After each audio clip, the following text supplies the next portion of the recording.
एक ओंकार सतनाम करता पुरख निर्भव निर्वैर अकाल मूरत अजूनी सैभं गुर प्रसाद जप आद सच जुगाद सच है भी सच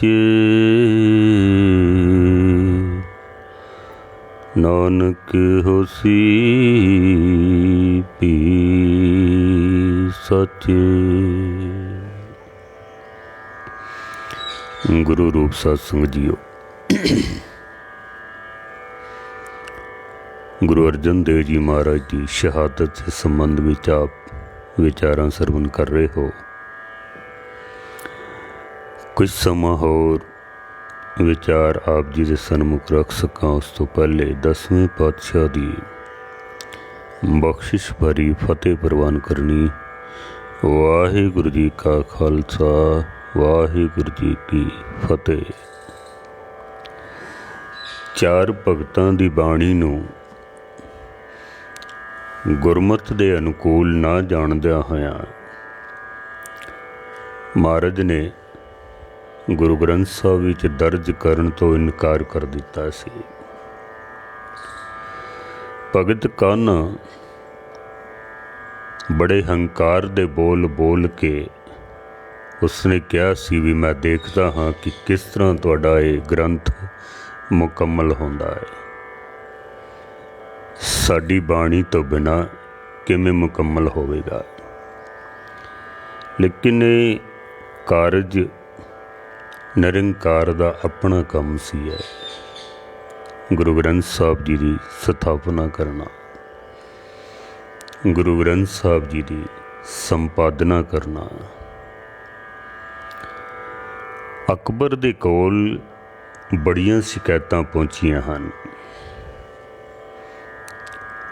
अकबर दा गुरु नानक दे घर नाल बहुत प्यार सी, बहुत प्यार,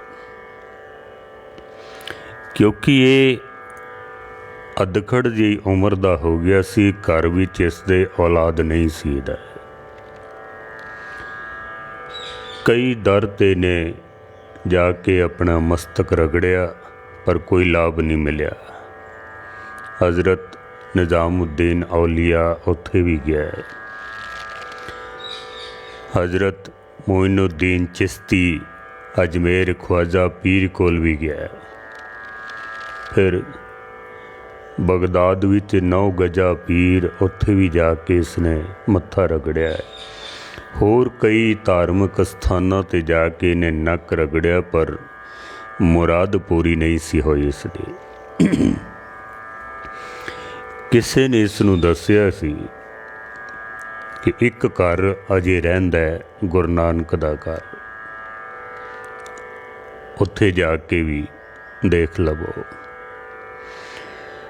जद आया गुरु अमरदास महाराज उस वक्त तखत नशीन सन। महाराज सिख ने जद आके दस्या कि मुगले आजम अकबर आया है। महाराज ने आख्या उसनूं कहो पहले लंगर विच बैठ के ते प्रसादा छके, फिर उसनूं दीदार होणगे। पहले लंगर विच बैठे, जिहड़ी ये असी पंक्ति पढ़ने आ, पहले पंगत पाछे संगत। उहदे 2 कारण सन। एक तां दूरों आए होए नूं पहले प्रसादा मिले, पहले पेट दी भुख मिटे, फिर मन दी भुख संगत विच बैठ के मिटे। दूसरा राणा रंक बराबरी पैरी पौना जग वरताया। भाई गुरदास जी, कोई राजा होवे या कोई गरीब होवे, इक्को ही पंगत दे विच बैठ के प्रसादा छकन। इक्को ही पंगत विच ऊच नीच जात पात छोटा वड्डा सब भेद मिटाण वास्ते ਇੱਕੋ ਹੀ ਪੰਗਤ ਦੇ ਵਿੱਚ ਸਾਰੇ। ਅਕਬਰ ਨੇ ਜਦ ਪ੍ਰਸ਼ਾਦਾ ਛਕਿਆ, ਉਹਨੇ ਜਦ ਪਹਿਲੀ ਬੁਰਕੀ ਮੂੰਹ ਵਿੱਚ ਪਾਈ, ਉਹਦੀ ਜ਼ੁਬਾਨ ਤੋਂ ਬੋਲ ਨਿਕਲੇ ਸੁਭਾਨ ਅੱਲਾ। ਕਿਧਰੇ ਐਸਾ ਭੋਜਨ ਵੀ ਮਿਲ ਸਕਦਾ ਹੈ, ਇਤਨਾ ਸਵਾਦਿਸ਼ਟ। ਉਹਨੇ ਪੁੱਛਿਆ ਵੀ ਸੀ ਗੁਰੂ ਅਮਰਦਾਸ ਮਹਾਰਾਜ ਨੂੰ, ਇਤਨਾ ਸਵਾਦ ਕਿੱਥੋਂ ਆਉਂਦਾ ਹੈ? ਮਹਾਰਾਜ ਕਹਿੰਦੇ ਨੇ, ਸੰਗਤਾਂ ਜਦ ਵਾਹਿਗੁਰੂ ਵਾਹਿਗੁਰੂ ਜਪਦਿਆਂ ਹੋਇਆਂ ਬਣਾਉਂਦੀਆਂ ਨੇ, ਪਰਮੇਸ਼ਰ ਦੀਆਂ ਬਖਸ਼ਿਸ਼ਾਂ ਇਸ ਪ੍ਰਸ਼ਾਦੇ ਵਿੱਚ ਆ ਜਾਂਦੀਆਂ ਨੇ। ਉਹ ਸਵਾਦ ਦਾ ਖਜ਼ਾਨਾ ਹੈ, ਉਹਦੇ ਨਾਮ ਦਾ ਸਵਾਦ ਫਿਰ ਇਸ ਲੰਗਰ ਵਿੱਚ ਆ ਜਾਂਦਾ ਹੈ, ਭੋਜਨ ਵਿੱਚ ਆ ਜਾਂਦਾ ਹੈ। ਭਜਨ ਕਰਦਿਆਂ ਹੋਇਆਂ ਅਗਰ ਭੋਜਨ ਬਣਾਇਆ ਜਾਵੇ, ਜਿਹੜਾ ਛਕੇਗਾ ਭੋਜਨ, ਉਹਦੇ ਅੰਦਰ ਭਜਨ ਦੀ ਲੋ ਚੱਲ ਪਏਗੀ, ਆਪੇ ਚੱਲ ਪਵੇਗੀ। ਅਕਬਰ ਨੇ ਗੁਰੂ ਅਮਰਦਾਸ ਮਹਾਰਾਜ ਕੋਲੋਂ ਮੁਰਾਦ ਮੰਗੀ ਹੈ, ਮਹਾਰਾਜ ਇੱਕ ਪੁੱਤਰ ਚਾਹੀਦਾ ਹੈ। ਸਤਿਗੁਰਾਂ ਨੇ ਅਸੀਸ ਦਿੱਤੀ ਹੈ, ਇਹਦੇ ਘਰ ਵਿੱਚ ਪੁੱਤਰ ਵੀ ਹੋਇਆ ਹੈ। ਅਕਬਰ ਗੁਰੂ ਨਾਨਕ ਦੇ ਘਰ ਤੋਂ ਚੰਗੀ ਤਰ੍ਹਾਂ ਵਾਕਿਫ ਸੀ ਹੈ, ਕਈ ਵਾਰ ਦਰਸ਼ਨ ਕਰ ਚੁੱਕਾ ਸੀ, ਪ੍ਰਸ਼ਾਦਾ ਛਕ ਚੁੱਕਾ ਸੀ।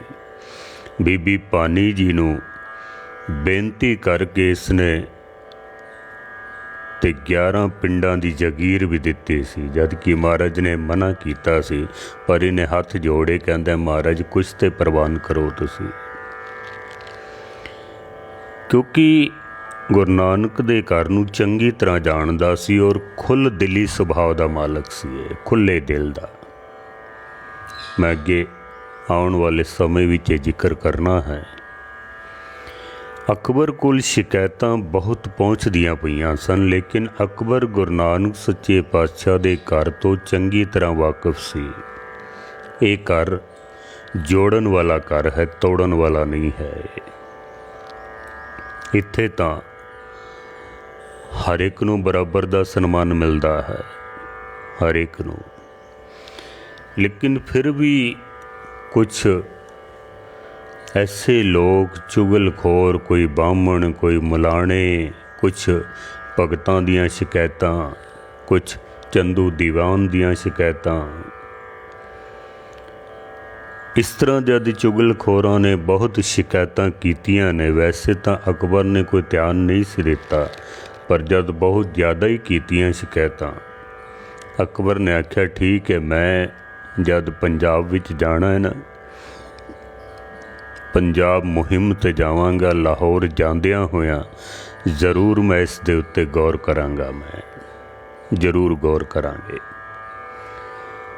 ਜਦ ਅਕਬਰ ਪੰਜਾਬ ਮੁਹਿੰਮ ਵੱਲ ਚੱਲਿਆ ਸੀ ਤਾਂ ਬਟਾਲੇ ਦੇ ਵਿੱਚ ਜਦ ਪਹੁੰਚਿਆ ਨਾ, 1605 ਈਸਵੀ ਦੀ ਗੱਲ ਹੈ,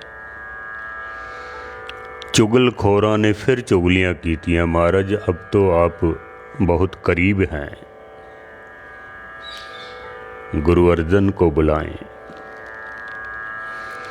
ਅਕਬਰ ਭਾਵੇਂ ਚਾਹੁੰਦਾ ਤਾਂ ਨਹੀਂ ਸੀ, ਪਰ ਲੋਕਾਂ ਦੀਆਂ ਬਹੁਤ ਸ਼ਿਕਾਇਤਾਂ ਕਰਨ ਦੇ ਉੱਪਰ ਉਹਨੇ ਬੜੀ ਨਿਮਰਤਾ ਦੇ ਨਾਲ ਇੱਕ ਖਤ ਲਿਖਿਆ, ਗੁਰੂ ਅਰਜਨ ਦੇਵ ਜੀ ਨੂੰ, ਮੈਂ ਤੁਹਾਡੇ ਦਰਸ਼ਨ ਕਰਨਾ ਚਾਹੁੰਦਾ ਹਾਂ, ਤੁਸੀਂ ਦਰਸ਼ਨ ਕਰੋ, ਔਰ ਜਿਹੜੇ ਗ੍ਰੰਥ ਦੀ ਤੁਸੀਂ ਸੰਪਾਦਨਾ ਕੀਤੀ ਹੈ, ਉਸ ਗ੍ਰੰਥ ਦੇ ਵੀ ਮੈਨੂੰ ਦਰਸ਼ਨ ਕਰਾਓ। ਬੜੀ ਨਿਮਰਤਾ ਨਾਲ ਇਸਨੇ ਲਿਖਿਆ ਸੀ। ਗੁਰੂ ਅਰਜਨ ਦੇਵ ਜੀ ਮਹਾਰਾਜ ਆਪ ਤਾਂ ਨਹੀਂ ਗਏ, ਪਰ ਕੁਛ ਪਤਵੰਤੇ ਸਿੱਖਾਂ ਨੂੰ ਜ਼ਰੂਰ ਭੇਜਿਆ ਹੈ, ਕਿਉਂਕਿ ਬਾਦਸ਼ਾਹ ਦਾ ਵੀ ਸ਼ੰਕਾ ਦੂਰ ਕਰਨਾ ਸੀ, ਲੋਕਾਂ ਦੀਆਂ ਸ਼ਿਕਾਇਤਾਂ ਦੇ ਜਵਾਬ ਦੇਣੇ ਸਨ। ਭਾਈ ਸਾਹਿਬ ਭਾਈ ਗੁਰਦਾਸ ਜੀ ਆਦਿ ਸਿੱਖ, ਬਾਬਾ ਬੁੱਢਾ ਸਾਹਿਬ ਜੀ, ਹੋਰ ਕੁਛ ਨਾਲ ਪਤਵੰਤੇ ਸਿੱਖ ਪਹੁੰਚੇ ਨੇ। ਜਦ ਦਰਬਾਰ ਦੇ ਵਿੱਚ ਭਾਈ ਗੁਰਦਾਸ ਜੀ ਨੇ ਬੜੇ ਅਦਬ ਦੇ ਨਾਲ ਗੁਰੂ ਗ੍ਰੰਥ ਸਾਹਿਬ ਮਹਾਰਾਜ ਦਾ ਜਦੋਂ ਪ੍ਰਕਾਸ਼ ਕੀਤਾ, ਜਦ ਪਹਿਲਾ ਹੁਕਮਨਾਮਾ ਪੜ੍ਹਿਆ ਗਿਆ ਤਾਂ ਸ਼ਬਦ ਆਇਆ ਤਿਲੰਗ ਰਾਗ ਦਾ, ਤਿਲੰਗ ਮਹੱਲਾ 5ਵਾਂ, ਗੁਰੂ ਅਰਜਨ ਦੇਵ ਜੀ ਮਹਾਰਾਜ ਦਾ ਸ਼ਬਦ ਸੀ। भाई गुरदास जी पढ़ते ने, खाक नूर करदं आलम दुनियाए, आसमान जिमी दरख्त आब पैदाइश खुदाए, बंदे चश्म दीदम फनाए, दुनिया मुरदार खुरदनी गाफल हवाए। ये जद फारसी का शब्द जदों आया ना सामने, भाई साहब भाई गुरदास जी ने ऐसे वजद दे विच इस पावन शब्द की जदों व्याख्या की कि खाक नूर करदं आलम दुनिया है, जदों व्याख्या की भाई गुरदास जी ने, अकबर दी तां रूह खुश हो गई उसकी। ऐसा कलाम भी हो सकता है इस ग्रंथ दे विच। वो तो बड़ा खुश होया अकबर, पर चुगलखोरां ने फिर चुगली की, महाराज इन्हें मिथी हुई जगह तो कढ़ के तुहानूं बाणी सुनाई है, किसी होर जगह तो पढ़ के सुनावे। अकबर ने बेनती की भी चलो होर जगह तो पढ़ के सुनाओ। भाई साहब भाई गुरदास जी ने जद होर अंग पलट के जद शब्द कढ़िया तो शब्द फिर मारू राग दे विच गुरु अर्जन देव जी महाराज का शब्द आया।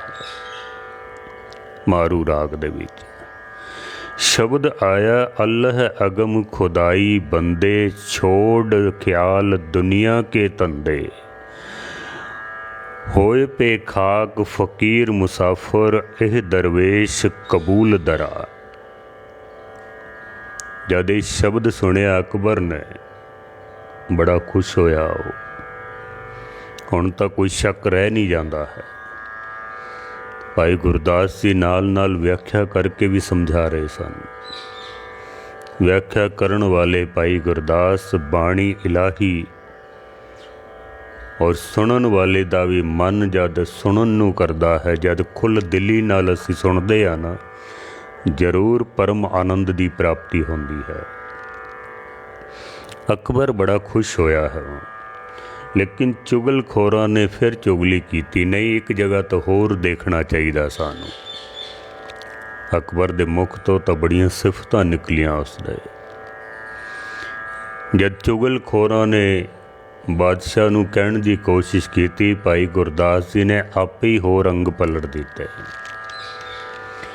हुण जद शब्द आया तो भगत कबीर साहब जी का शब्द आया है, अवल अल्लाह नूर उपाया, कुदरत के सब बंदे, एक नूर ते सब जग उपजया, कौन भले को मंदे, लोगा परम ना भूलो पाई, खालक खलक खलक मह खालक, पूर रहो सरब ठाई।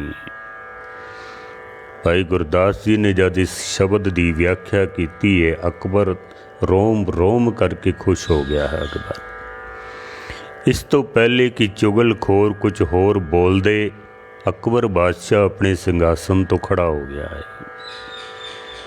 हथ जुड़ गए ने उसदे। कहंदे इस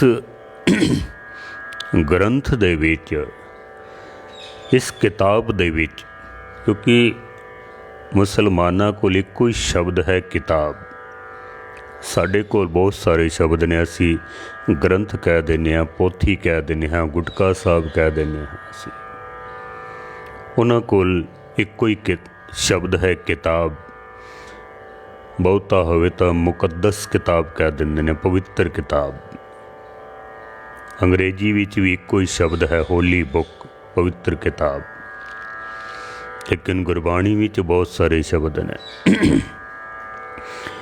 अकबर अपने सिंघासन तो उठ के खड़ा होया ते उहदे जो बोल सन, यह किताब ताजीम के लायक है। एक किताब तो पूजन योग है, एक किताब तो सत्कार दे योग है। इस किताब में सिवाय खुदा की बंदगी, सिवाय खुदा के प्यार के अलावा और कुछ भी नहीं है। ये अकबर दे बोल सन। और उसने इतना सत्कार किया, 500 अशरपियाँ रख के गुरु ग्रंथ साहब जी दे अगे उन्हें मत्था टेकिया। कहंदा इस किताब दे उत्ते शक करना खुदा दे उत्ते शक करन दे बराबर है। खबरदार जो किसी ने अज तो बाद कोई शिकायत की तां इस विच केवल खुदा दी सिफत है, सो खुदा दा प्रेम है। इस विच ये तां पूजन योग किताब है। ਜਿਹੜੇ ਚੁਗਲਖੋਰਾਂ ਦੇ ਮੂੰਹ ਸਨ ਉਹ ਆਪਣੇ ਆਪ ਹੀ ਸਭ ਬੰਦ ਹੋ ਗਏ ਨੇ। ਜਦ ਬਾਦਸ਼ਾਹ ਮੱਥਾ ਪੇ ਟੇਕਦਾ ਤਾਂ ਫਿਰ ਕਿਹਦੀ ਹਿੰਮਤ ਸੀ ਅੱਗੋਂ ਬੋਲ ਪਵੇ।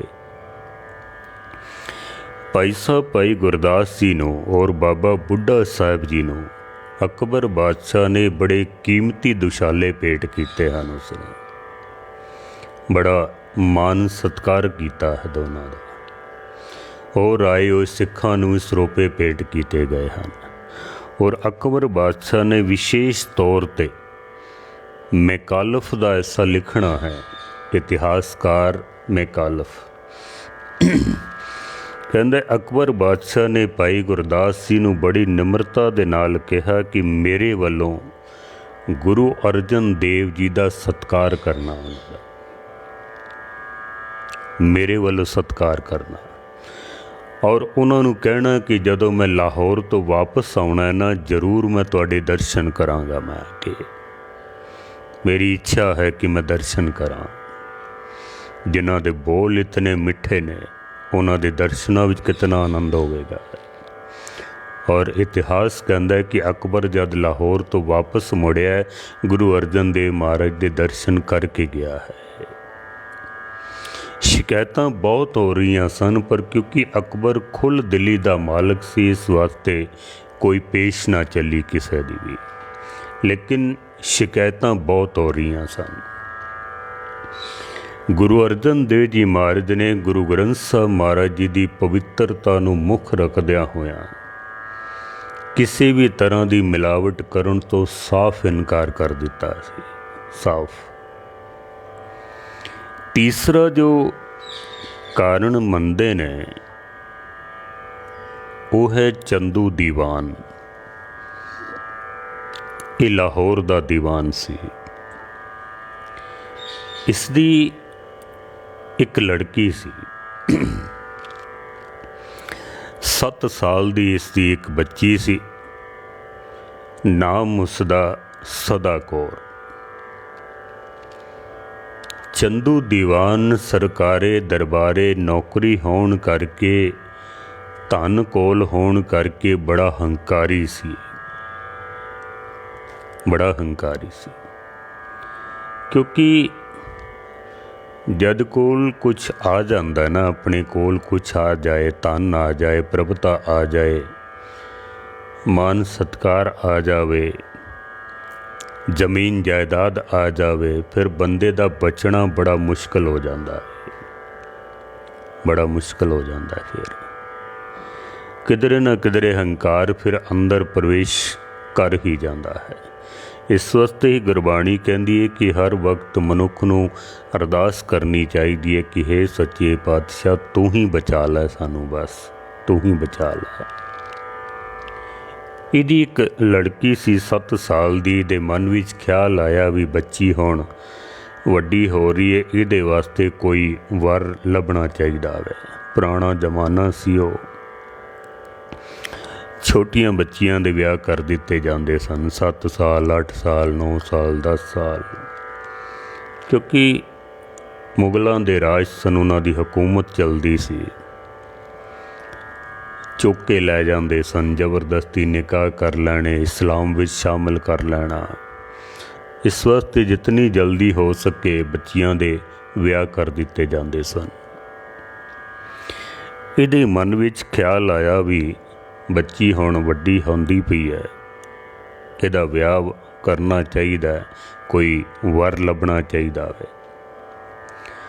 इसने अपने पुरोहित और नाई नूं चंगी तरह समझा के भेजिया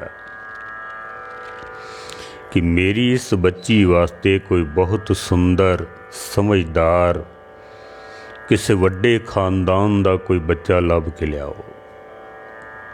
ਉਹਦੇ ਨਾਲ ਇਸ ਦਾ ਸੰਬੰਧ ਕਰੀਏ। ਪੁਰਾਣਾ ਜ਼ਮਾਨਾ ਇਸ ਤਰ੍ਹਾਂ ਹੀ ਹੁੰਦਾ ਸੀ, ਪਰਿਵਾਰ ਵਾਲੇ ਨਹੀਂ ਸਨ ਜਾਂਦੇ, ਨਾਈ ਜਾਂਦੇ ਸਨ, ਪੁਰੋਹਿਤ ਜਾਂਦੇ ਸਨ ਵੇਖਣ ਵਾਸਤੇ, ਔਰ ਉਹੀ ਜੋ ਕੁਝ ਕਰਕੇ ਆ ਜਾਂਦੇ ਸਨ ਉਸੇ ਨੂੰ ਪ੍ਰਵਾਨ ਕੀਤਾ ਜਾਂਦਾ ਸੀ, ਕਿਉਂਕਿ ਇਹ ਬੜੀ ਸਮਝਦਾਰੀ ਨਾਲ ਕੰਮ ਕਰਦੇ ਸਨ।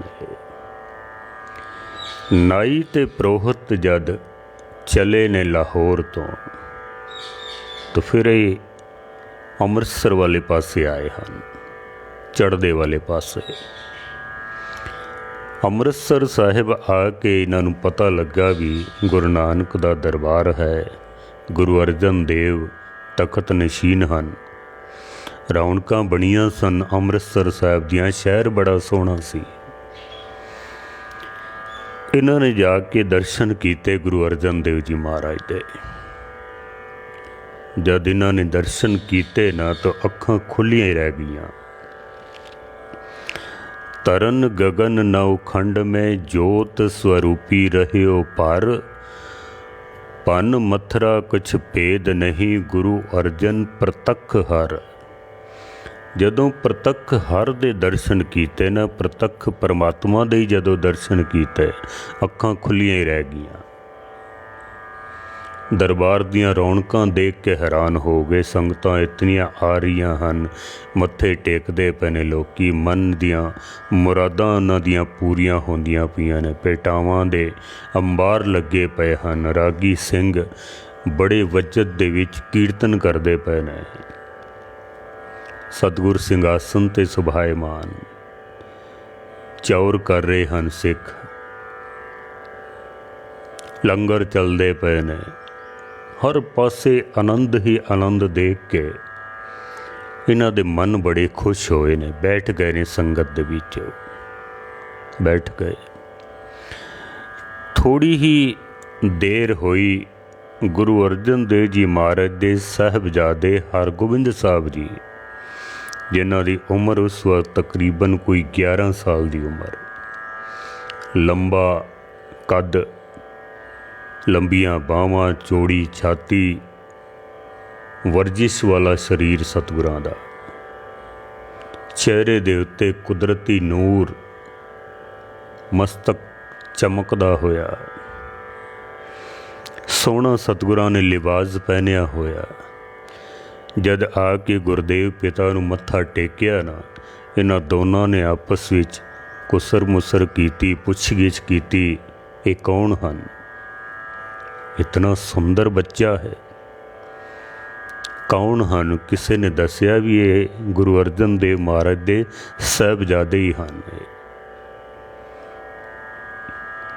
ਇਹਨਾਂ ਦਾ ਮਨ ਤੇ ਉੱਥੇ ਹੀ ਮੰਨ ਗਿਆ ਵੀ ਇਸ ਤੋਂ ਸੋਹਣਾ ਵਰ ਤੇ ਹੋਰ ਕੋਈ ਹੋ ਹੀ ਨਹੀਂ ਸਕਦਾ ਹੈ, ਇਸ ਤੋਂ ਸੋਹਣਾ ਕੋਈ ਘਰ ਵੀ ਨਹੀਂ ਹੋ ਸਕਦਾ ਹੈ ਜਿੱਥੇ ਇਲਾਹੀ ਦਾਤਾਂ ਪ੍ਰਾਪਤ ਹੁੰਦੀਆਂ ਨੇ। ਦੀਵਾਨ ਦੀ ਸਮਾਪਤੀ ਜਦ ਹੋਈ ਹੈ, ਇਹਨਾਂ ਦੋਨਾਂ ਨੇ, ਪੁਰੋਹਿਤ ਨੇ, ਨਾਈ ਨੇ, ਗੁਰੂ ਅਰਜਨ ਦੇਵ ਜੀ ਮਹਾਰਾਜ ਨੂੰ ਬੇਨਤੀ ਕੀਤੀ ਕਿ ਮਹਾਰਾਜ, ਅਸੀਂ ਤਾਂ ਆਪਣੇ ਮਨ ਦੇ ਵਿੱਚ ਇਹ ਪੱਕਾ ਕਰ ਲਿਆ ਹੈ, ਚੰਦੂ ਦੀਵਾਨ ਜੋ ਲਾਹੌਰ ਦਾ ਦੀਵਾਨ ਹੈ, ਉਹਦੀ ਸੁਪੁੱਤਰੀ ਹੈ ਇੱਕ 7 ਸਾਲ ਦੀ ਸਦਾ ਕੌਰ, ਉਹਦੇ ਵਾਸਤੇ ਤੁਹਾਡੇ ਇਸ ਬੱਚੇ ਹਰਗੋਬਿੰਦ ਦਾ ਰਿਸ਼ਤਾ ਅਸੀਂ ਪੱਕਾ ਕਰ ਲਿਆ ਹੈ, ਸਾਡੇ ਮਨ ਵਿੱਚ ਤਾਂ ਪੱਕਾ ਹੈ। ਮਹਾਰਾਜ ਅਸੀਂ ਕੁਛ ਸਗਨ ਤੁਹਾਨੂੰ ਦੇ ਜਾਂਦੇ ਹਾਂ, ਬਾਕੀ ਫਿਰ ਬਾਅਦ ਵਿੱਚ ਹੁੰਦੇ ਰਹਿਣਗੇ ਪ੍ਰੋਗਰਾਮ। ਇਸ ਤਰ੍ਹਾਂ ਹੀ ਹੁੰਦਾ ਸੀ, ਕੁਛ ਥੋੜ੍ਹਾ ਬਹੁਤ ਲੈਣ ਦੇਣ ਕਰਕੇ ਤੇ ਰਿਸ਼ਤਾ ਕਰ ਲੈਂਦੇ ਸਨ, ਬਾਕੀ ਪ੍ਰੋਗਰਾਮ ਫਿਰ ਬਾਅਦ ਵਿੱਚ ਚੱਲਦੇ ਰਹਿੰਦੇ ਸਨ। ਗੁਰੂ ਅਰਜਨ ਦੇਵ ਜੀ ਮਹਾਰਾਜ ਨੇ ਵੀ ਘਰ ਆਏ ਰਿਸ਼ਤੇ ਨੂੰ ਪ੍ਰਵਾਨ ਕਰਨਾ ਹੀ ਉਚਿਤ ਸਮਝਿਆ, ਜੋ ਘਰ ਹੀ ਚੱਲ ਕੇ ਆ ਗਏ ਹਨ, ਮਹਾਰਾਜ ਨੇ ਪ੍ਰਵਾਨ ਕਰ ਲਿਆ, ਠੀਕ ਹੈ। ਨਾਈ ਤੇ ਪੁਰੋਹਿਤ ਬੜੇ ਖੁਸ਼ ਹੋਏ ਨੇ ਵੀ ਇਸ ਤੋਂ ਵਧੀਆ ਘਰ ਤੇ ਕੋਈ ਹੋ ਨਹੀਂ ਸਕਦਾ, ਇਸ ਤੋਂ ਵਧੀਆ ਵਰ ਕੋਈ ਹੋ ਨਹੀਂ ਸਕਦਾ ਹੈ। ਚੰਦੂ ਦੀਵਾਨ ਬੜਾ ਖੁਸ਼ ਹੋਏਗਾ, ਸਾਨੂੰ ਇਨਾਮ ਮਿਲੇਗਾ। ਇਤਨਾ ਸੁੰਦਰ ਬੱਚਾ, ਇਤਨਾ ਸੁੰਦਰ ਉੱਚਾ ਤੇ ਸੁੱਚਾ ਘਰ, ਜ਼ਰੂਰ ਦੀਵਾਨ ਬੜਾ ਖੁਸ਼ ਹੋਵੇਗਾ। ਪਰ ਜਦ ਇਹਨਾਂ ਨੇ ਜਾ ਕੇ ਦੱਸਿਆ ਨਾ ਕਿ ਅਸੀਂ ਗੁਰੂ ਨਾਨਕ ਦੀ 5ਵੀਂ ਜੋਤ ਗੁਰੂ ਅਰਜਨ ਦੇਵ ਦੇ ਲੜਕੇ ਦੇ ਨਾਲ, ਹਰਗੋਬਿੰਦ ਦੇ ਨਾਲ ਤੇਰੀ ਇਸ ਬੱਚੀ ਦਾ ਰਿਸ਼ਤਾ ਪੱਕਾ ਕਰ ਆਏ ਹਾਂ, ਸਗਨ ਵੀ ਦੇ ਆਏ ਹਾਂ ਉੱਥੇ। ਚੰਦੂ ਦੀਵਾਨ, ਕਿਉਂਕਿ ਇਹਨੂੰ ਹੰਕਾਰ ਸੀ ਆਪਣੇ ਧਨ ਦਾ, ਇਹਨੂੰ ਹੰਕਾਰ ਸੀ ਆਪਣੀ ਪ੍ਰਤਿਸ਼ਠਾ ਦਾ। ਇਸਨੇ ਹੰਕਾਰ ਦੇ ਵਿੱਚ ਆ ਕੇ ਜੋ ਬੋਲ ਬੋਲੇ ਨੇ ਨਾ, ਜਿਹੜੇ ਬੋਲ ਉਸਨੇ ਬੋਲੇ ਨੇ, ਕਹਿੰਦੇ ਤੁਸੀਂ ਇਹ ਠੀਕ ਨਹੀਂ ਕੀਤਾ ਹੈ। ਮੇਰੀ ਬੱਚੀ ਚੁਬਾਰੇ ਦੀ ਇੱਟ, यानी मेरी बच्ची उच्चे खानदान दी लड़की, और हरगोबिंद एक फकीरी खानदान दा बच्चा, तुसी चौबारे दी इट नूं मोरी दे विच ला आए हो। मोरी हुंदी ना घरां दे विच नीवें थां ते हुंदी जिथों पानी निकलदा है। उहने हंकार विच आके ये बोल बोले हन उसने। उन्हें आख्या, कन्या ईट चुबारे की मम मोरी सम कुल मह सो दी सोए। कन्या ईट चुबारे की मम मोरी सम कुल मह दी सोए। मेरी बच्ची चुबारे दी इट तुसी मोरी दे विच ला आए हो, तुसी ठीक नहीं कीता है। हंकारी सी बहुत, जो बन तन प्रभता के मद में अहनिस रहे दीवाना। धन दा मान, जोबन दा मान, प्रभता दा मान। लेकिन गुरबाणी कहती है कि जो जाने मैं जोबनवंत सो होवत विष्टा का जंत। जेड़ा कोई मान हंकार करदा ना, सो होवत विष्टा का जंत। ਉਹਦੇ ਵਰਗਾ ਤੇ ਕੋਈ ਨੀਚ ਬੰਦਾ ਹੋ ਹੀ ਨਹੀਂ ਸਕਦਾ ਹੈ ਜੋ ਹੰਕਾਰ ਕਰਦਾ ਹੈ। ਜਦ ਇਹ ਬੋਲ ਇਸਨੇ ਕਹੇ ਨੇ ਭਰੀ ਸੰਗਤ ਦੇ ਵਿੱਚ, ਕੁਛ ਸਿੱਖ ਵੀ ਉੱਥੇ ਬੈਠੇ ਹੋਏ ਸਨ। ਉਹਨਾਂ ਸਿੱਖਾਂ ਨੇ ਜਦ ਗੁਰੂ ਘਰ ਦੀ ਨਿਰਾਦਰੀ ਸੁਣੀ ਹੈ ਵੀ ਇਤਨਾ ਹੰਕਾਰੀ गुरु अर्जन देव महाराज बारे ऐसे बोल इसने बोले ने, यदि जबान सड़ क्यों ना गई। आपस दे विच उन्हां सिखां ने सलाह मशवरा करके एक चिट्ठी लिखी है जी, गुरु अर्जन देव महाराज नूं असीं इतलाह तां करिए ना भी ये बोल भरी संगत दे विच इसने बोले ने गुरु नानक दे घर वास्ते। ऐसे बोल इसने बोले ने। इसने लिखिया चिट्ठी दे विच कि आप चुबारा बनियो पापी, गुर का कर इन मोरी थापी। आप तो चुबारा बन गया ते गुरु घर नूं इसने मोरी थापिया है। निंदी याबिद उन गुरगादी, किए न चाहिए इनके शादी।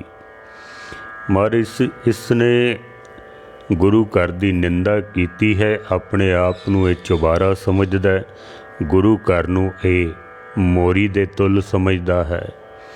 इस दे घर दे विच रिश्ता नहीं करना चाहिए है, इहदे घर दे विच रिश्ता नहीं करना चाहिए है। जद ये चिट्ठी गुरु अर्जन देव जी महाराज दे कोल पहुंची है, ये चिट्ठी जद भरी संगत दे विच जद इस चिट्ठी नूं पढ़िया गया, हर बैठे हुए सिख दा मन सुन के ते वलूंदरिया गया है। महाराज इतना हंकारी गुरु नानक दे घर नूं इस तरह बोलिया है। गुरु अर्जन देव जी महाराज ने संगत नूं पुछया भी हुण की करना चाहिए है। फिर सारी संगत ने आख्या, महाराज ऐसे पापी ते हंकारी बंदे दे घर दा रिश्ता सानू रखना नहीं चाहिए है। ऐसा रिश्ता नहीं रखना चाहिए है, ये तो बहुत हंकारी है। ਧੀਆਂ ਵਾਲਾ ਹੋ ਕੇ ਤੇ ਫਿਰ ਇਤਨਾ ਹੰਕਾਰ। ਤੇ ਗੁਰੂ ਅਰਜਨ ਦੇਵ ਜੀ ਮਹਾਰਾਜ ਵੀ ਮਿਲ ਸਤ ਸੰਗਤ ਖੋਜ ਦਸਾਈ, ਵਿੱਚ ਸੰਗਤ ਹਰ ਪ੍ਰਭ ਵਸੇ ਜੀਓ। ਸੰਗਤ ਦੇ ਵਿੱਚ ਪਰਮੇਸ਼ਰ ਵਸਦਾ ਹੈ। ਸੰਗਤ ਦਾ ਹੁਕਮ ਪਰਮੇਸ਼ਰ ਦਾ ਹੁਕਮ ਹੈ। ਗੁਰੂ ਅਰਜਨ ਦੇਵ ਜੀ ਮਹਾਰਾਜ ਨੇ ਵੀ ਸੰਗਤ ਦਾ ਹੁਕਮ ਮੰਨਦਿਆਂ ਹੋਇਆ, ਕਿਉਂਕਿ ਗੁਰਬਾਣੀ ਵੀ ਕਹਿੰਦੀ ਹੈ ਕਿ ਮੇਰੀ ਬਾਂਦੀ ਭਗਤ ਛਡਾਵੇ, ਬਾਂਦੇ ਭਗਤ ਨਾ ਛੂਟੇ ਮੋਹੇ, ਏਕ ਸਮੇਂ ਮੋਕੋ ਗਹਿ ਬਾਂਦੇ, ਤੋ ਫੁਨ ਮੋਪੇ ਜਵਾਬ ਨਾ ਹੋਏ। ਭਗਤਾਂ ਦੀ ਹਮੇਸ਼ਾ ਪਰਮੇਸ਼ਰ ਨੇ ਗੱਲ ਰੱਖੀ ਹੈ, ਉਹਨਾਂ ਦੇ ਹੁਕਮ ਨੂੰ ਕਦੀ ਮੋੜਿਆ ਨਹੀਂ ਹੈ।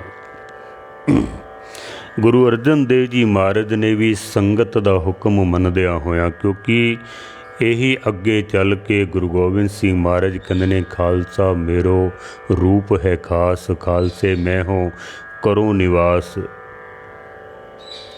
ਇਹੀ ਹੋ ਰਿਓ ਗੰਗ ਵਹਾਈਏ ਦੁਨਿਆਈ, ਆਖੇ ਕੀ ਕਿਉਨ। ਗੁਰੂ ਨਾਨਕ ਸੱਚੇ ਪਾਤਸ਼ਾਹ ਨੇ ਇਹੀ ਉਲਟੀ ਗੰਗਾ ਚਲਾਈ ਸੀ।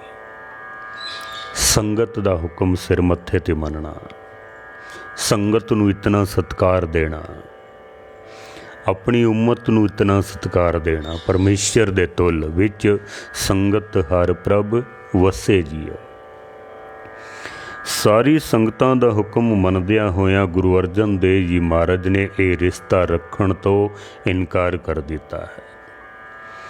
ਜਦ ਇਨਕਾਰ ਕਰ ਦਿੱਤਾ, ਉਸ ਵਕਤ ਸੰਗਤ ਦੇ ਵਿੱਚ ਬੈਠੇ ਹੋਏ ਸਨ ਡੱਲੇ ਨਿਵਾਸੀ, ਡੱਲੇ ਦੇ ਰਹਿਣ ਵਾਲੇ ਭਾਈ ਪਾਰੋ ਦੀ ਵੰਸ਼ ਵਿੱਚੋਂ, ਭਾਈ ਪਾਰੋ ਦੀ ਸੰਤਾਨ ਦੇ ਵਿੱਚੋਂ ਨਾਰਾਇਣ ਦਾਸ ਜੀ ਬੈਠੇ ਹੋਏ ਸਨ। ਉਹ ਇੱਕਦਮ ਉੱਠ ਖਲੋਏ ਨੇ।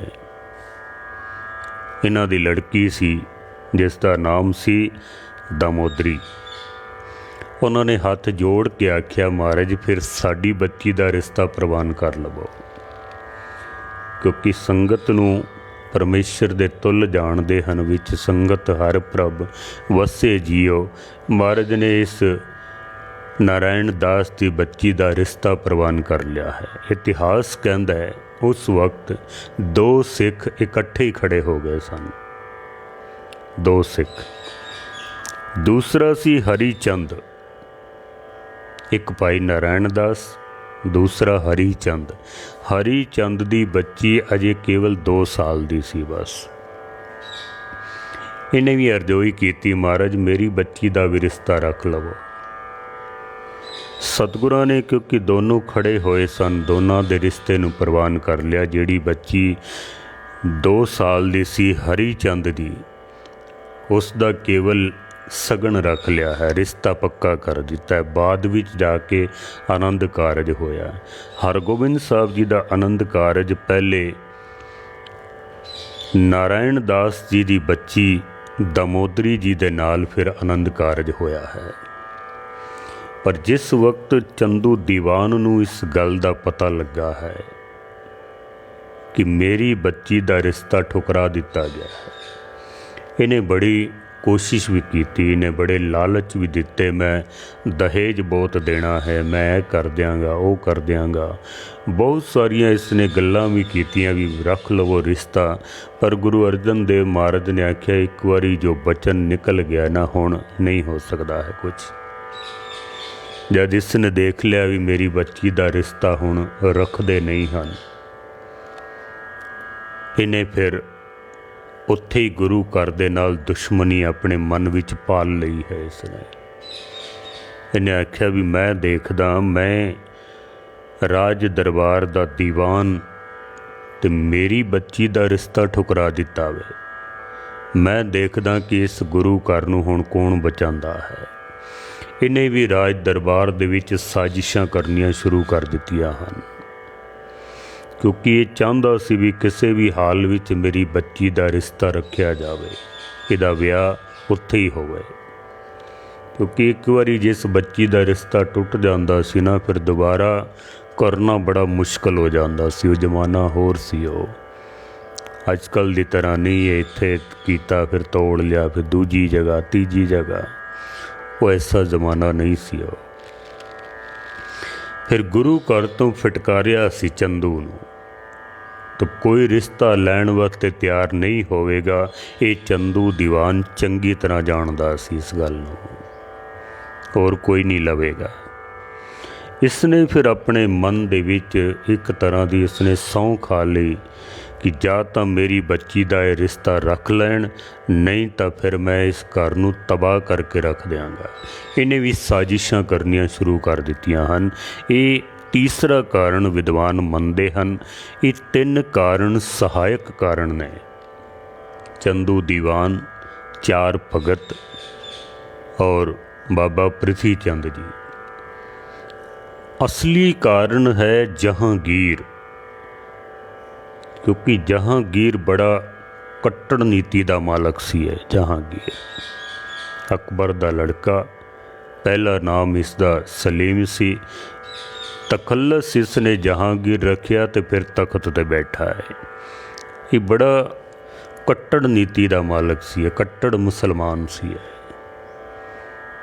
मूल कारण जहांगीर है, लेकिन सहायक कारण जिवें अग बलदी होवे, विच तेल पा दिए, घ्यो पा दिए जां लकड़ां पा दिए, वो अग फिर होर भड़क जाती है। मूल अग जहांगीर है, लेकिन इन्हां ने विच सहायक होने का काम किया है। और जब कोई अपनी घर का बंदा जब दुश्मनां नाल मिल जाए तो दुश्मनां दे काम फिर आसान हो जाया करते हैं। जहांगीर मूल कारण है। बाकी विचार हुण कल आप जी दे सन्मुख रखांगे। भुल्लां चुक्कां दी क्षमा।